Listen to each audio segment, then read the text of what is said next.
जय हिंद दोस्तों, त्यागी trading tips में आपका स्वागत है।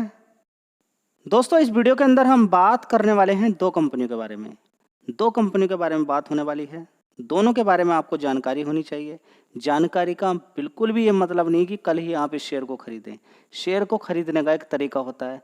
सबसे पहले तो आपको देखिए, गिरावटें मिलती हैं, ठीक है। क्या गिरावट पर आप किसी शेयर को खरीद सकते हैं? नहीं खरीद सकते। एक डर लगेगा। डर कब खत्म हो जाएगा आपका? जब उस कंपनी के बारे में मालूम हो आपको। गिरावट मिल गई है, डर नहीं लग रहा। क्यों? बढ़िया शेयर है, बढ़िया शेयर है। डिक्सन टेक्नोलॉजी ऊपर से 4500 रुपए से गिरकर 2800 रुपए पहुंच गया। आपको मालूम है कि कंपनी काम क्या करती है। 3100 पे पहुंच गया, मालूम है। 3500 पे पहुंच गया, मालूम है आपको। उसके बाद देखिए भागते भागते कहां तक पहुंच गया शेयर। डिक्सन टेक्नोलॉजी की बात कर रहा हूं आपको, ठीक है। अभी तो यहाँ पर हम बात करने वाले हैं अदानी पावर। एक दूसरा शेयर 100 रुपये का है, उसके बारे में बात करने वाले हैं। डेट फ्री कंपनी है और अदानी यहाँ पर अगर देखते हैं तो लगातार इस कंपनी का काम बढ़ रहा है। काम बढ़ने की वजह से ही शेयर के अंदर तेजी हुई। तेजी इवन के 900 रुपये तक पहुँच गया। अभी हाल फिलहाल में तो गिरा हुआ है। सबसे पहला आप यहाँ पर समझेंगे कि स्टेप्स आप देखें, एक्सपेंशन आप देखें, इन्वेस्टमेंट देखें, किस फील्ड में लग रहा है, लगातार ग्रोथ हो रही है क्या नहीं हो रही है, ठीक है। ये सारी चीज़ें आपने नोट कर ली, ठीक है। उसके बाद आपका अगला पॉइंट क्या होना चाहिए? क्या कि शेयर गिरा हुआ है क्या नहीं गिरा हुआ है। ग्रोथ तो हो रही है, शेयर भागा हुआ कोई फायदा नहीं। उस शेयर के अंदर आपको नहीं जाना है, कोई फायदा नहीं, पैसा नहीं बनेगा।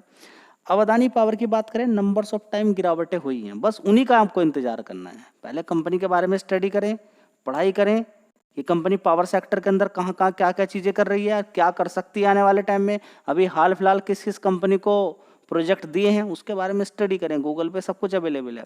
यहाँ पर आप देखेंगे Adani group plan to invest कितना, $60 billion in India power sector by 2032 तक, यानी कि 2032 तक कितना होने वाला है, कितना इन्वेस्टमेंट, इतना किसके अंदर, पावर सेक्टर के अंदर। अब जब इतना इन्वेस्टमेंट होगा तो इसका मतलब क्या है कि जब इन्वेस्टमेंट का मतलब क्या है कि बड़े बड़े पावर प्लांट खड़े किए जाएंगे। पावर प्लांट खड़े किए जाएंगे, उनमें आज पैसा लगेगा। उसके बाद क्या होगा, वो स्टार्ट हो जाएंगे, फिर क्या होगा, उनसे प्रॉफिट जनरेट किया जाएगा, ठीक है। तो समझिए इन सारी खेलों को, ठीक है। तो अगर बात करते हैं तो ये एक बड़ा प्लान है और इस प्लान के तहत कंपनी बड़ा पैसा यहाँ पर लगाने वाली है। इसके अलावा अगर देखें तो एक दूसरा और यहाँ पर चीज़ें देखने को मिल रही है। क्या कि कंपनी भूटान के साथ एक बड़ा प्रोजेक्ट यहाँ पर, सबसे पहले देख ही लीजिए कि क्या प्रोजेक्ट है। तो पूरा 6000 करोड़ रुपया लगेगा। कहाँ पर? भूटान के अंदर। इंडिया से भूटान तक बड़ा प्रोजेक्ट, यहाँ पर भूटान के अंदर बड़ा प्रोजेक्ट बनेगा। लाइन जो रहेगी, देखेंगे ट्रांसमिशन जो लाइन रहती है, बिजली इंडिया के अंदर भी आएगी और कहाँ पर, भूटान को भी दी जाएगी। और कभी जैसे ही वहाँ पर नदियाँ सूख जाती हैं तो फिर इंडिया से भी उधर की साइड में इलेक्ट्रिसिटी जाएगी, ठीक है। तो भूटान के लिए बहुत बड़ा यहाँ पर हाइड्रो प्रोजेक्ट होगा। सबसे पहली बात ये, हाइड्रो प्रोजेक्ट क्या होता है? पानी से इलेक्ट्रिसिटी बनाई जाती है। पानी की इस समय कोई कमी है नहीं, पानी इस समय बहुत ज़्यादा अवेलेबल है, यानी कि इलेक्ट्रिसिटी वाली कंपनियां फ़ायदा कमा सकती हैं। लेकिन इस समय पानी रोक पाना भी बड़ा खतरे वाली चीज़ है। तो पानी हर जगह रुकेगा भी नहीं, उतनी ही कैपेसिटी, जितनी डैम की कैपेसिटी है उतना ही रोक पाएंगे पानी, ठीक है। ये देखेंगे तो स्टॉक बोला जा रहा है कि 8 सितंबर, ये नहीं देखना है कि कोई न्यूज़ आ गई है। ये 2026 से स्टार्ट होने वाला प्लान है, यानी कि प्रोजेक्ट जो होगा 2026 से 6000 करोड़ रुपया इसके अंदर लगने वाला है, ठीक है। तो बड़ा ही ये देखेंगे यहाँ पर Druk energy power to setup, ठीक है। अदानी प्लस ये दोनों कंपनी मिलके बड़ा प्रोजेक्ट लगाने वाली हैं, ठीक है। इसको शॉर्ट में क्या बोलते हैं, DGPC करके, ठीक है। तो DGPC के साथ मिलकर ये कंपनी बड़ा काम यहाँ पर करने वाली है, ठीक है। तो बड़ी डील है जो कि गौतम अदानी यानी कि बात करें अदानी पावर और प्लस जो भूटान की कंपनी है उसके साथ ही बड़ी डील हुई है। पावर प्रोजेक्ट बनाकर तैयार किया जाएगा। समय लगेगा 4-5 साल। अब ऐसा नहीं कि नाम सुन लिया बस कल ही 1-2 दिन में। सबसे बड़ी दिक्कत तो ये रहती है, देखिए कोई IT वाला प्रोजेक्ट हो या फिर किसी भी तरह का कोई भी प्रोजेक्ट हो, आपको लगता है कि कोई खबर आ गई, उसका असर तो देखने को मिल सकता है, लेकिन ये काम तो 5 साल के बाद होने वाला है। 5 साल लगेंगे इसको प्रोजेक्ट को बनने में, ठीक है। तो ये लंबा दूरी है, लेकिन कभी कभी शेयर इतना भाग जाता है कि अगले 5 साल में जो तेज़ी बननी होती है 5 साल के बाद वो पहले ही तेज़ी बन जाती है। ये सारी भी चीज़ें देखनी। बहुत सारे ऐसे शेयर्स हैं जिनके अंदर इतनी तेज़ी बन चुकी है कि अगले 5 साल तक वो लगातार प्रॉफिट के अंदर भी रहेगी कंपनी, तब भी शेयर खिसकेगा नहीं, वहीं पर रुक जाएगा। बहुत सारे शेयर्स हैं ऐसे। तो दोस्तों अदानी पावर 52 वीक हाई एक बार देख लीजिए, इसका 681 यहाँ पर दिख रहा है, लेकिन थोड़ा सा पहले चले जाइए। यहाँ पर आप देखेंगे ज़बरदस्त तेज़ी बनी थी इसके अंदर। यहाँ पर आप देख सकते हैं कि ये 700-800 रुपये तक, 900 रुपये तक भी शेयर ये पहुँच चुका था ऊपर की साइड में। ज़बरदस्त 800 रुपये तक की इसने तेज़ी दिखाई थी, ज़बरदस्त तेज़ी दिखाई। उसके बाद देखिए अभी गिरावट है, और अभी नीचे की साइड में देखेंगे अदानी पावर को आप कि ज़बरदस्त गिरावट 500 रुपये तक नीचे तक पहुँच गया था। एक साल का अकॉर्डिंग अगर आप देखते हैं तो ये देखेंगे आपकी शेयर कितना पहुंच गया था, ऊपर से गिरते गिरते 470 रुपये तक, और वहां से तेजी इसने दिखाई, कितना पैसा बना के दे दिया। ये देखिए यहाँ पर आप देख सकते हैं कितना 30% का रिटर्न। पहले इसने 30 रुपये से सीधा सीधा तेजी दिखाई और ये 800-900 रुपये तक पहुंच गया। उसके बाद इसके अंदर फिर गिरावट होती है, 470 तक पहुंच जाता है। 470 पे कैसे आप अनुमान लगाएं कि शेयर को खरीदना है कि नहीं खरीदना है। ठीक है, BHEL को इतने सारे ऑर्डर्स इस कंपनी ने दिए हैं प्लांट बनाने के लिए। पता हो कंपनी के बारे में तब जानकारी मिलेगी ना। सबसे पहले तो आप ये बताइए कि इलेक्ट्रिसिटी या पावर प्लांट की रिक्वायरमेंट क्या कभी ख़त्म हो सकती है? कभी भी नहीं ख़त्म हो सकती है। यानी कि इलेक्ट्रिसिटी की डिमांड कभी भी ख़त्म नहीं हो सकती, और इलेक्ट्रिसिटी की डिमांड तो और ज़्यादा चाहिए जी। ऐसा क्यों? इलेक्ट्रिक व्हीकल देखिए ना आप, कितने कितने एक महीने के अंदर कितने 2 व्हीलर बिक रहे हैं, लेकिन वो घर पे आ जाएगा 2 व्हीलर। ठीक है, अभी तक इलेक्ट्रिसिटी की रिक्वायरमेंट थी नहीं, अब चार्जिंग लग जाएगा चार्ज करने के लिए। एक तरफ आपका घर में इन्वर्टर्स होता है, आपके चार्जिंग करता है आपकी बैटरी को। ठीक है, किस लिए? कि रात में इलेक्ट्रिसिटी की अगर दिक्कत हुई, पंखा लाइट नहीं रही, तो पूरे दिन कब रख किया जाएगा। लेकिन अब क्या हो गया, चार्जिंग स्टेशन भी आ गया। इतने सारे आप देखेंगे कि अभी ई रिक्शा आपको देखने को मिलते हैं, गली गली में मिल जाएंगे। ठीक है, तो समझिए ना कि पावर सेक्टर की कितनी डिमांड है। बहुत सारे शेयर्स ऐसे हैं कि कोई 100 रुपये का शेयर है, कोई 50 रुपये का, कोई 10 रुपये का, कोई 20 रुपये का, ऐसे ऐसे शेयर भी हैं पावर सेक्टर के। और गर्मी तो आप पूछिए मत ना जी, ये इधर उधर जो बाढ़ आ रही है वो किसकी वजह से आ रही है? वो गर्मी की वजह से आ रही है। ग्लेशियर का नाम सुना है? नहीं। बर्फ़ के बहुत बड़े बड़े टुकड़े, इतने बड़े बड़े टुकड़े रहते हैं बर्फ़ के कि जितना एक नदी के अंदर पानी रहता है उतना एक ग्लेशियर के अंदर पानी, बर्फ़ के अंदर अगर वो पिघलना शुरू हो जाए तो इतना पानी आ जाएगा। आप देख रहे हैं कि इतनी बड़ी बड़ी बाढ़ है। ये बारिश की बाढ़ तो है, बारिश की वजह से तो इतना बड़ा त्रासदी देखने को मिल रही है, जहाँ तहाँ पंजाब के अंदर देखें या फिर कहीं पर भी आप देखें। लेकिन सबसे बड़ी दिक्कत परेशानी क्या है कि इतना ज़्यादा बादल क्यों ऊपर की साइड में उठ रहा है? क्यों? क्योंकि अचानक ही गर्मी ज़्यादा हो जाती है। अब आगे अगर इसी तरह की गर्मी रहेगी तो पहाड़ों पे जितनी बर्फ़ है वो पिघल के नीचे आनी शुरू हो जाएगी। ठीक है, तो गर्मी आने वाले टाइम में टेम्परेचर देखिए बढ़ता ही रहेगा, क्योंकि लोगों के काम ही ऐसे हो गए हैं। काम कर देखिए, सबसे बड़ी तो बात ये, इलेक्ट्रिसिटी की डिमांड तो देखिए मैंने आपको लॉजिक बता दिया, इलेक्ट्रिक व्हीकल की वजह से डिमांड बनी रहेगी, एयर कंडीशनर की वजह से डिमांड बनी रहेगी। दूसरी की गर्मी आगे बढ़ने ही वाली है, कम नहीं होगी। उसके पीछे का कारण ये है कि सीमेंट के मकान बने हुए हैं। आप देखेंगे प्रैक्टिकल करने वाली चीज़ें हैं सारी। आप देखेंगे कि आपका मकान, अपनी छत को जाके आप देखिएगा गर्मी के सीजन में, जब गर्मी हो तो उसके बाद आप देखेंगे 6, 7, 8 बजे, रात के 10 बजे भी अगर आप अपनी दीवार को टच करेंगे ऊपर की साइड में या छत को टच करेंगे, वो गर्म मिलेगी आपको। इसका मतलब आप समझ रहे हैं कि जो दीवारें आपने बनाई हैं वो हीट को एब्जर्व करके 3-4 घंटे तक रखती हैं, और यही सारी दीवारें काम कर रही हैं।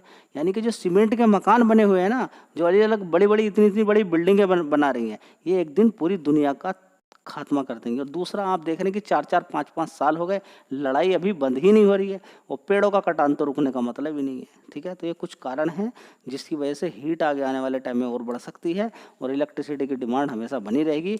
आपके घर में गर्मी के बिना, गर्मी में आप रह सकते हैं? नहीं रह सकते ना। चारों दीवारें बंद हैं पूरी तरह से। रेंट पे लोग रहते हैं, छत पर भी बड़ी मुश्किल से जा पाते हैं। ठीक है, तो अंदर की साइड आपको क्या चाहिए?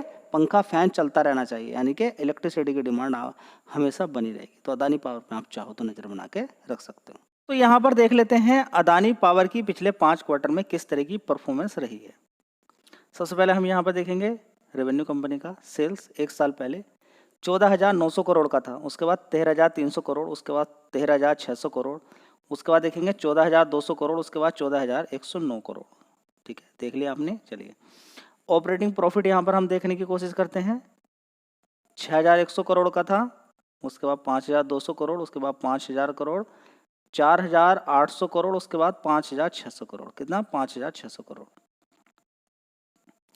अब यहाँ पर हम देखने की कोशिश करते हैं कंपनी का नेट प्रॉफिट 3,900 करोड़ का, उसके बाद 3,200 करोड़, 2,900 करोड़, 2,500 करोड़, उसके बाद 3,300 करोड़। देखना आप 3,300 करोड़। अच्छी परफॉर्मेंस यहाँ पर देखने को मिल रही है। देखिए पावर सेक्टर के अंदर फ्लक्चुएशन आपको देखने को मिलता रहेगा टाइम टू टाइम, क्योंकि जाड़ों के सीजन में कम इलेक्ट्रिसिटी, लेकिन अब जाड़ों की बात करें, विंटर की बात करें या फिर आप समर की बात करें, कभी की भी बात कर लीजिए, कोई फर्क नहीं पड़ने वाला है, क्योंकि इलेक्ट्रिक व्हीकल अब आ चुके हैं। ठीक है, तो इस चीज़ पर आपका फोकस होना चाहिए। दोस्तों अगला शेयर होगा एनवीसीसी, जो कि डेट फ्री कंपनी है। तो एनवीसीसी का सबसे पहले आप देख लीजिए कि किस तरीके से इस कंपनी के अंदर डीआईएस की होल्डिंग बढ़ी है। तो आप देखेंगे डीआईएस कितने परसेंट की हिस्सेदारी थी, 8.94% की, कितनी हो गई 8.93 की, अब देखिए कितनी हो गई 11.23% की। एफआईएस की देखेंगे 4.15, 4.20, बढ़कर कितनी हो गई 4.99%। ठीक है, और प्रोमोटर की होल्डिंग की अगर बात करें तो फिक्स है 61.75%। ठीक है, तो ये क्लियर हो गया कि एफआईडीआईएस के अंदर यहाँ पर होल्डिंग बढ़ी है। दोस्तों एनवीसीसी की अगर बात करते हैं तो देखिए डेट फ्री कंपनी है, शेयर का नाम देख लीजिए एनवीसीसी, रियल एस्टेट वाली कंपनी है। अभी आप जहां पर भी देखेंगे बाढ़ बाढ़ ही बाढ़ दिखाई दे रही है, पानी भरा हुआ है, यानी कि सड़कें खराब हो चुकी हैं। तो ऐसे समय में ऐसी ही कंपनियों की रिक्वायरमेंट बढ़ जाती है और अच्छे मजबूत करके सड़कें बने। आप देखेंगे हिमाचल प्रदेश की बात करें, पहाड़ी इलाके मनाली की बात कर लीजिए, उत्तराखंड में देख लीजिए, सब जगह क्या है कि कितने क्लाउड बस्ट हो रहे हैं, बादल फट रहे हैं, उससे बड़ी तबाही देखने को मिल रही है। जो प्रकृति का इलाका था ज़बरदस्ती कब्जा कर लिया है, वहाँ पर बड़े बड़े लग्जरी होटल्स बनाए जा रहे हैं, बड़ी भीड़ भाड़ वहाँ पर की जा रही है। प्रकृति से छेड़छाड़ का मतलब, वो तो इलाका प्रकृति का है, आप क्या कर रहे हैं वहाँ पर? पहाड़ों पे आपका क्या मतलब है? वहाँ तो पानी, देखिए सीधा सा फंडा है कि बादल ऊपर उठेगा, वो पहाड़ से टकराएगा, वहां पर फटेगा। What are you doing there? आप वहां पर क्या कर रहे हैं? आप वहां पर क्या कर रहे हैं? हम रह रहे हैं, क्यों रह रहे हैं आप? वो तो प्रकृति का है भाई, आप वहां पर क्यों रह रहे हैं? जी, फिर कहाँ रहेंगे हम? मालूम नहीं कहाँ पर रहेंगे आप, फिलहाल वो तो प्रकृति का है। चलिए अब यहां पर अगर बात करते हैं तो देखिए 2,209 करोड़ का रिजर्व इस कंपनी का है और बोरोइंग कितनी है? 0। कितनी है? 0। चलिए दोस्तों 5 क्वार्टर से परफॉर्मेंस देखने से अच्छा है कि आप पहले इसके अंदर देखिए किस तरीके से धीरे धीरे करके तरक्की कर रही कंपनी। ये 10-15 साल का डेटा है, आप देखिए 257 करोड़ का कभी पूरे साल का नेट प्रॉफिट होता था। सन में आपको दिखा देता हूँ कौन से सन में, 2014 के अंदर एनवीसीसी के अंदर। उसके बाद आप देखेंगे 278 करोड़, उसके बाद 289 करोड़, 326 करोड़, उसके बाद 396, 392, 100 बीच में गिरावट, फिर उसके बाद 240 करोड़, 238, 278 करोड़, उसके बाद 414, 557 करोड़। तो अब धीरे धीरे परफॉर्मेंस आगे एनवीसीसी की बढ़ रही है। ठीक है, इसी तरह से आप देख सकते हैं पिछले 5-6 साल का, 2023 से आप देख लीजिए 2022 से 7,600 करोड़ का पूरे साल का रेवेन्यू था, उसके बाद 8,800, 10,400 करोड़ और उसके बाद 12,000 करोड़। इस तरीके से आगे परफॉर्मेंस बढ़ रही है। ठीक है, तो अगर देखें एनवीसीसी के अंदर तो कोई दिक्कत परेशानी वाली बात नहीं है। अभी बोनस दिया था कंपनी ने। दोस्तों सारे शेयर्स के अंदर गिरावट थी, शेयर के अंदर भी गिरावट हुई, नीचे की साइड से शेयर ने भी देखिए 78 रुपीज़ के आसपास से बड़े प्यार के साथ 65% के रिटर्न बना के दे दिए। पहले तो 30 रुपये से 200 रुपये तक पहुंच गया शेयर, कितना 30 रुपये से 200 रुपये तक, इतना बढ़िया पैसा बना के दिया। 30 रुपये, 40 रुपये, 50, 60, 70, इन सभी लेवल पे अच्छा खासा शेयर को कवर किया। अभी नीचे की साइड में जब गिरा तब भी कवर किया, अच्छा पैसा बन गया, फिर नीचे की तरफ गिरावट हो गई है। तो कमाल की बात यह है कि जो अभी इसने टॉप बनाया था कौन सी तारीख को देख लीजिए यहाँ पर, ये 9 जून की बात चल रही है। ठीक है, 9 जून की बात चल रही है। ठीक है, 9 जून की जो इसने 128 रुपये का हाई बनाया, क्या फिर ये 128 रुपये पहुँच सकता है? सवाल ये है। देखते हैं आगे कि ये 128 रुपये फिर दोबारा पहुँचेगा या भी नहीं पहुँचेगा। ठीक है, ये क्लियर हो गया यहाँ पर। ठीक है, तो कंपनी ने लगातार अच्छी ग्रोथ की, अच्छा पैसा बना के दिया है। मार्केट कैप 27,000 करोड़ का है। अब आगे देखते हैं ये कंपनी कंटिन्यू इस तरह का प्रॉफिट बना के देती है या नहीं देती है। ठीक है, वीडियो अच्छी लगी लाइक शेयर कर दीजिएगा और चैनल पे पहली बार अगर विजिट आपने किया तो चैनल को सब्सक्राइब कर लीजिए ताकि इसी तरह की वीडियोस आपको मिलते रहे। धन्यवाद।